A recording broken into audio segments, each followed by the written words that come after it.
देखिए, क्योंकि वो लोकतंत्र के द्वारा चुने हुए फेडरेशन है और क्योंकि खिलाड़ी हमारे सिरमौर हैं और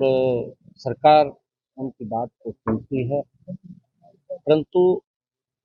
चुनाव के द्वारा ही उनकी नियुक्ति हुई थी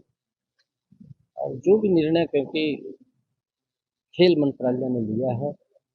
और वो सोच समझ के ही कोई निर्णय लिया है, क्योंकि खिलाड़ियों की भी भावनाओं को वो ध्यान में रखा है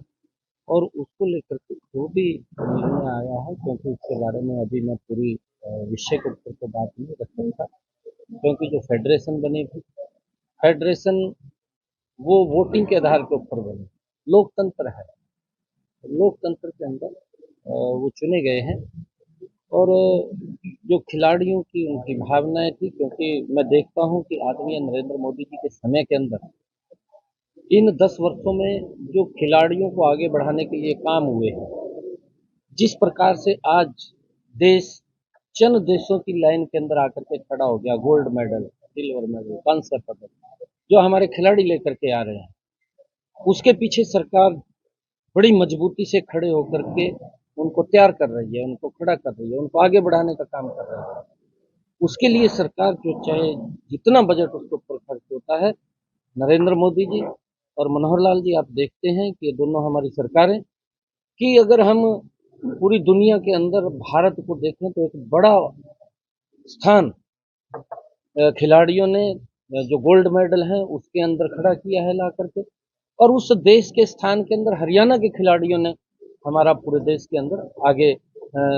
देश के सम्मान को बढ़ाने का काम किया है, क्योंकि इसके पीछे सरकार की बड़ी ताकत है। सरकार की बड़ा इसके पीछे एक अलग से योजनाबद्ध तरीके से खिलाड़ियों को आगे बढ़ाने का काम किया जा रहा है। किसी भी खिलाड़ी को, क्योंकि चाहे वो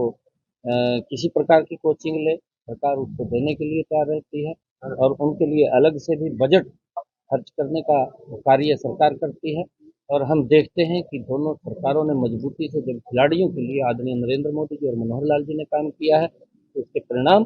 देश के लिए सार्थक निकल करके आए। उपराष्ट्रपति की लोकसभा के बाहर मंत्री की और रिपोर्टिंग होती है, एक कांग्रेस का नेता वहां पर रिपोर्ट करता नजर आता है। कैसे देखते हैं पूरे प्रकरण को? और हरियाणा में ताबड़तोड़ रैलियां कांग्रेस कर रही है, कैसे देखते हैं? देखिए, मुझे तो जिस प्रकार का उन्होंने घटनाक्रम किया है, कांग्रेस ने कभी भी हमारी संवैधानिक संस्थाओं का, संवैधानिक पीठ का सम्मान नहीं किया। आज भी उनके मन में, क्योंकि जो घमंडिया गठबंधन है, इन सब के मन के अंदर आज भी इस प्रकार की भावना और कांग्रेस के नेताओं के दिमाग में आज भी इस बात को भावना है कि हम सरकार से ऊपर हैं। उन्होंने महामहिम राष्ट्रपति महोदय द्रौपदी मुर्मू का इस प्रकार से अपमान किया है और फिर अभी किसान नेता और किसान नेता के साथ साथ देश के उपराष्ट्रपति जो किसान परिवार से आते हैं, उसका अपमान करने का कार्य स्वयं राहुल गांधी एक बच्चे की तरह खड़ा होकर के वो उसकी वीडियो बनाता हुआ दिखाई दे रहा है और उन्होंने संविधान का सम्मान नहीं किया। कोर्ट के अंदर भी राहुल गांधी, एक विषय आया,